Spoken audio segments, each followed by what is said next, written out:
কোথা থেকে কোথায় ব্যবস্থা করে দিলাম, জোরে বলে আল্লাহু আকবার। আল্লাহ তাআলা তাকে কয় দুনিয়ার উম্মতের দল, এ আদম সন্তান, দুনিয়ার মধ্যে যতদিন বাঁচবা আমি আল্লাহ রাব্বুল আলামিনের ইবাদত করো। দুনিয়ার মধ্যে যতদিন বাঁচবা আমি আল্লাহ তাআলার ইবাদত করো। আমি আল্লাহ রাব্বুল আলামিনের ইবাদত করিয়া করিয়া করিয়া করিয়া মারা যাও। বান্দাকে দাঁড়িয়ে থাকতে হবে, আমার মরণ যেন তাহাজ্জুদের মধ্যে হইয়া যায়। আমার মরণ যেন ওই ইস্তেমার ময়দানের মধ্যে হইয়া যায়। ওই ইস্তেমার ময়দানে হাজার হাজার লক্ষ লক্ষ আলেম, অনেক বুজুর্গ আসবেন, আমার মরণ যেন তাহাজ্জুদ নামাজের মধ্যে হইয়া যায়। আমার মরণ যেন পাঁচ ওয়াক্ত নামাজের মধ্যে হইয়া যায়। এমন মরণ চাইও না রে বাবা, যেই মরণের কারণে আল্লাহ তাআলা জাহান্নামের মধ্যে ফেলে দেবে। এমন মরণ তুমি চাইও না। উপর গরম করে আল্লাহ আল্লাহ তাআলা ডাক দি কয়, এ দুনিয়ার মানুষ, আমি আল্লাহ তাআলা তোমাদেরকে একেবারে দুর্বল বানায় দুনিয়ার মধ্যে পাঠাইছি। একটু যদি আমাকে ভয় করো, আমাকে ভয় করো, আমি আল্লাহ তাআলা তোমার সন্তানকে কেড়ে নিয়ে আমি আল্লাহ তাআলা পরীক্ষা করবো।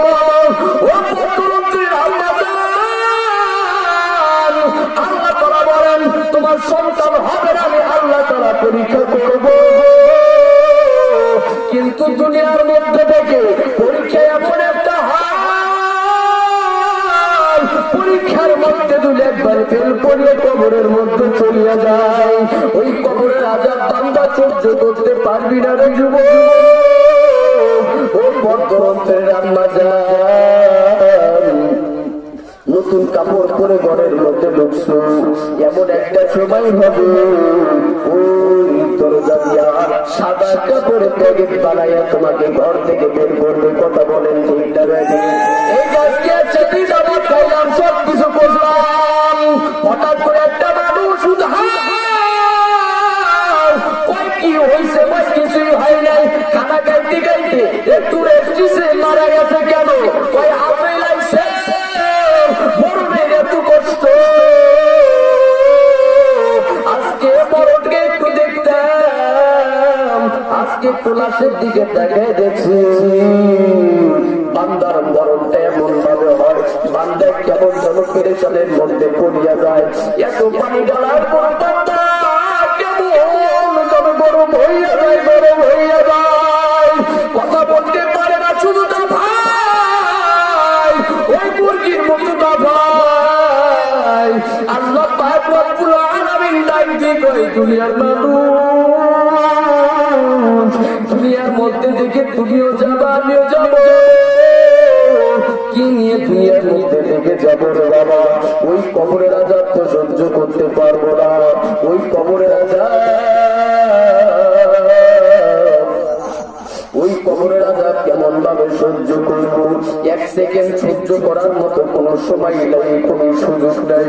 তোমাকে আমাকে যখন তিনটা পাঁচটা কাপড় মাফিয়া ওই কবরের মধ্যে রেখে আনতে বলো, ওই কবরের মধ্যে কেমন ভাবে থাকবে? ও আজকে যখন তুমি মারা যাবা, তোমাকে পাঁচটা কাপড় দিয়ে প্যাকেট বানাইয়া ওই কবরের মধ্যে রেখে আসবো। তোমার সন্তান কাঁদবে, ছেলে কাঁদবে, মেয়ে কাঁদবে, ওই কবরের মধ্যে তোমাকে আমাকে একাই থাকতে হবে। একটু কবরের কথা চিন্তা করো।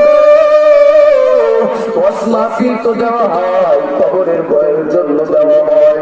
মানুষ কেমন ভাবে জাহান্নামের আগুন থেকে বাঁচে, মানুষ কেমন ভাবে আল্লাহ রাব্বুল আলামিনকে পাবে। দেখো একটা ফোঁটা চোখের পানি পড়ে দিলে বাবা, এক ফোঁটা দেখো তোমার চোখের পানি ফালাইতে পারো কিনা। যদি চোখের পানি না আসে, কান্না বন্ধরে যাবে, এরপরেও আল্লাহ পাক রব্বুল আলামিন কবুল করবে। ওই আমার আল্লাহ, আমার আল্লাহ এমন একজন খাবে, কেমন একজন বলে, আমি আল্লাহ রাব্বুল আলামিনের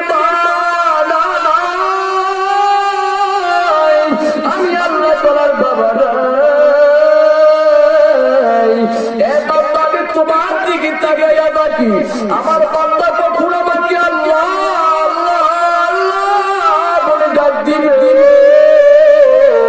আমি আল্লাহ তাআলার অন্তরটা ঠান্ডা হয়ে যাবে। এই গভীর রাতে আল্লাহকে ডাক দাও না, বলো না আল্লাহ, একটু জোরে বলো আল্লাহ, আরো একটু জোরে বলো আল্লাহ, একটু জোরে বলো ভালো লাগে না খারাপ লাগে, একটু জোরে বলো ভালো লাগে না খারাপ লাগে। আবার আল্লাহ তাআলা রহমান, আবার আল্লাহ তাআলা রহিম, আমার আল্লাহ তাআলা গভীর রাতে বান্দাদেরকে ডাক দিবে, বান্দা এই শীতের মৌসুমের মধ্যে তাহাজ্জুদ নামাজের মধ্যে যাচ্ছে রে বান্দা, আমি আল্লাহ পাক রব্বুল আলামিন, আমি আল্লাহ তাআলা শীতের মৌসুমে তাহাজ্জুদের মধ্যে দাঁড়ানোর কারণে আমি আল্লাহ তাআলা তোমার জিন্দেগীর গুনাহ আমি আল্লাহ মাফ করে দেব। সুবহানাল্লাহ। ও বাবা, মরণের কোনো গ্যারান্টি নাই, উপর অন্তরের আম্মা জান, মরণের কোনো গ্যারান্টি নাই, মরণের কোনো গ্যারান্টি নেই, গ্যারান্টি নাই। একটা ছোট বাচ্চার মা মারা গেছে, মা মারা গেছে, করুন একটা ঘটনা। ও বাবা দেখো, মরণ এমন একটা জিনিস, মরণ এমন একটা জিনিস, ছোট বাচ্চা কিছুই জানে না, কিছুই বোঝে না। বাবাকে ডাকি, কই বাবা আমার মা তো আর কথা বলে না, কথা বলে আমার মা কি হয়েছে, আমার মাকে কেন গোসল করাইতেছো? বাবা ডাক দিয়ে কই সন্তান তুমি বুঝবা না, তোমার মা কেমন যেন একটা নতুন ঘরে পড়তে যাবে, সন্তান তো জানে না আমার মা দুনিয়ার মধ্যে নাই, সারাটা দিন চলিয়া যায়, ওই সন্তান পিছে পিছে পিছে পিছে রইল। আজকে যখন তুমিও মারা যাবা, আমিও মারা যাব, সন্তানটা পিছে পিছে রওনা দেবে আর বলবে আমার আব্বারে কই নিয়ে যাও, আমার দাদারে কই দিয়া যাও, নানারে কই দিয়া যাও। এমন একটা অন্ধকার মধ্যে রেখে আজুরে গুলাম, এই জায়গার মধ্যে তো অনেকের মা নাই, অনেকের বাবা নাই, অনেকের আত্মীয় স্বজন নাই, অনেকে ইতিমারে কেমন যেন ইতিমের মতন করিয়াছে। আমার বাবা নাই হুজুর, আমার বাবা নাই, ও হুজুর আমার বাবার এমন ভাবে জানাজার করলাম, মাটি দিয়ে চলে আসলাম, আমার বাবার কবরের মধ্যে জানি না কেমন হালাত, ও পুত্রের আম্মা জানি না কোন আমার মা নাই, বাবা নাই, মার জন্য কাঁদু, বাবার জন্য কাঁদু। কবর দেখে আমি আব্দুল্লাহ এত ভয় পাই, কবরের মধ্যে যাওয়ার মতো আমি আব্দুল্লাহর কোনো সাহস নাই। এই গিলাবাড়ি আসার পরে একটা মাইয়াত মারা গেল, আমি কবরের মধ্যে জানি না, শুধু কবরের একটু চেহারাটা একটু দেখলাম, এমন একটা কবর, এমন একটা কবর, ডানে কাঠ হলে কেমন যেন মাটি, বামে কাঠ মাটি, উপরে শুধু মাটি, ওই কবরের মধ্যে আমি আব্দুল্লাহ কেমন ভাবে জানবা, যদি লাভ উঠতে পারি কবর, যদি আমাকে চাপা দিয়ে মেরে ফেলে, আমার তো একাই থাকতে হবে, আমার মুসলিরা আমার বর্তমান তো কই, আমার বাবা ওই কবরের মধ্যে একাই একাই থাকতে হবে আল্লাহর গোলাম। ওই কবরের মধ্যে যাওয়ার আগে কি দিয়ে কবরের মধ্যে যাবার বাবা, একটু গভীর চিন্তা করিয়া দেখো। ছোট বাচ্চা আস্তে আস্তে আস্তে আস্তে আস্তে আস্তে চলিয়া যায়, মাকে যখন চাপা দেয়, ছোট বাচ্চা মাকে বাবা বলে ডাকে,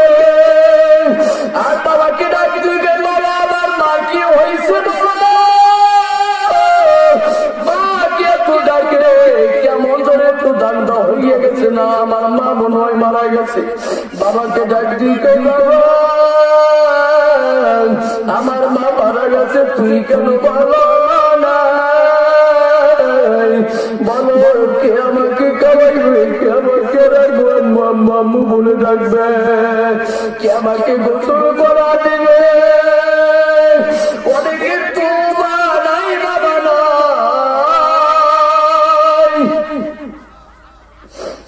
একটু বার জন্য বাবার জন্য একটু কাঁদরে বাবা, বার জন্য বাবার জন্য তুমি কাঁদতে পারো।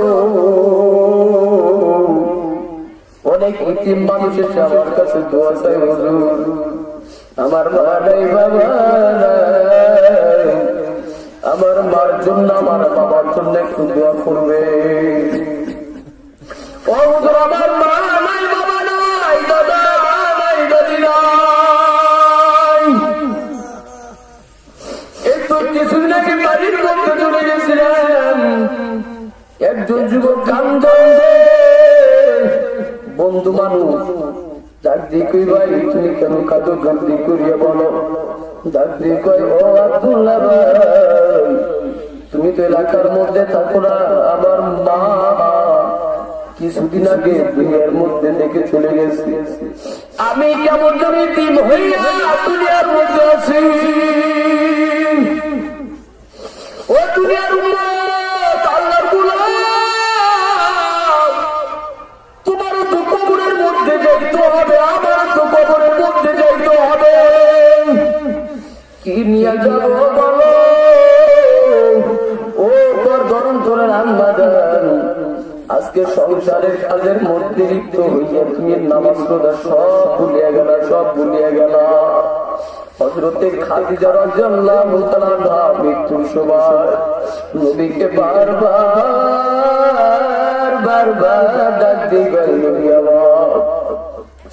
আমি খাদিজাকে কবরের মধ্যে সওয়াল জবাবের উত্তর দিতে পারবো না নবী, আপনি একটু উত্তরটা দিয়ে দিলেন। আমার নবী ডাক দিয়ে কয়, হ্যাঁ খাদিজা কিছুই হবে না, কিছুই হবে না, যাও। হযরতে খাদিজা ডাক দিয়ে কয়, দাদা ওই কবরের মধ্যে যদি একবার তুমি আমি ধরা করিয়া যাই, বলো বলো কবরের মধ্যে কেমন উপায় হবে? দুনিয়ার মধ্যে একটা বাড়ির মধ্যে আগুন লাগলে পানিটা নিবানো সম্ভব হয়, কিন্তু তোমার আমার কবরের মধ্যে যখন আগুন লেগে যাবে বলো কেমন ভাবে থামাইবারে বাবা? থামানোর মতো কোন পরিস্থিতি নাই, কেমন ভাবে থামাইবা, কেমন ভাবে থামাইবা? ইসলামের জন্য একটু মেহনত করো, দিনের জন্য একটু মেহনত করো। দুনিয়ার মধ্যে কয়দিন আসলে বাবা, একদিন তোমাকেও চলে যাইতে হবে, আমাকেও যাইতে হবে রে বাবা। এমন একটা সময় আসবে এই গেলা বাড়িও দেখতে পারবা না, দেখতে পারবা না, এই গেলা বাড়ি দেখতে পারবা না, সিংগুড়িয়া বাজার, পুয়াপুর বাজার কই পড়িয়া থাকবে তোমার জানা নাই, তোমার আত্মীয় স্বজন কই পড়িয়া থাকবে তোমার জানা নাই। আমার নবী বারবার কাঁদতে কাঁদতে বেহুশ হইয়া যায়, সাহাবীরা ডাক দিয়ে কয়, নবী আপনি কেন কাঁদেন? আমার নবী ডাক দিয়ে কয়, সাহাবীরা তোমাদের ছেড়ে আবার চলে যাইতে বলছে, সাহাবীরা কেমন ভাবে আমি নবী যাব বলো? আমার উম্মতের কি উপায় হবে, কি উপায় হবে জলদি করিয়া বলো। সাহাবীরা ডাক দিয়ে কয়, নবী আমার এই দুনিয়া ছেড়ে কেমন যত চলে যাইতে মন চাই না, কেমনে যাব? এমন একটা মায়া দুনিয়ার মনের মধ্যে পড়িয়া গেছি, এই দুনিয়া ছেড়ে চলে যাইতে মন চাই না। ও মুসলমান ইমানদারেরা, আল্লাহ পাক রব্বুল আলামিন বারবার আল্লাহ তাআলা ডাক দিয়ে কয়, দুনিয়ার আদম সন্তান আমি আল্লাহ রব্বুল আলামিনকে ছিল, আমি আল্লাহকে ছিল, আমি আল্লাহকে যদি চিনতে পারো, আমি আল্লাহ তাআলা জিন্দেগীর সমস্ত গুনাহ আমি আল্লাহ মাফ করিয়ে দেব। জোরে বলি সুবহানাল্লাহ। ওই জান্নাতে যাইতে চাই কি চাই না? একটু জোরে বলেন, চাই কি চাই না? ওই জান্নাতের কাজ করা দরকার আছে না নাই? আর একটু জোরে বলে আছে না নাই? ওই জান্নাতি বান্দরের এমন একটা খুশি, মানুষ এমন আছে খুশির মধ্যে থাকবে, আল্লাহ তাআলা ডাক দিয়ে কয়, দুনিয়ার মধ্যে আমি পাঠাইছিলাম, মারা গেছো, এখন জান্নাতের মধ্যে চলে গেছো, বলো আর কি দেখার মতো কিছু আছে নাকি? বান্দারা আল্লাহর কাছে ডাক দিয়ে কয়, রব্বুল আলামিন, এত নামাজ পড়লাম, এত ইবাদত করলাম, তোমাকে দেখতে পারি নাই, একটু যদি নূরানি চেহারাটা একটু দেখায় দিতা, আমরা অত্যন্ত জান্নাতীরা খুশি হইতাম। জোরে বলে আল্লাহু আকবার। ওই সমস্ত জান্নাতীরা আজকে যার জন্য নামাজের মধ্যে ব্যস্ত হইয়া যায়, ওই আমার মালিক, ওই আমার খালেক, নূরের পর্দা যখন সরাস দিবেন, বান্দাদের সাথে কথা যখন বলা শুরু করবেন, বান্দারা কেমন কথার মধ্যে যেন মাতারা হইয়া যায়, বান্দারা আল্লাহর কাছে ডাক দিয়ে কয়, মালিক তোমার এত সুন্দর কণ্ঠ, না জানি জানি না তোমার চেহারা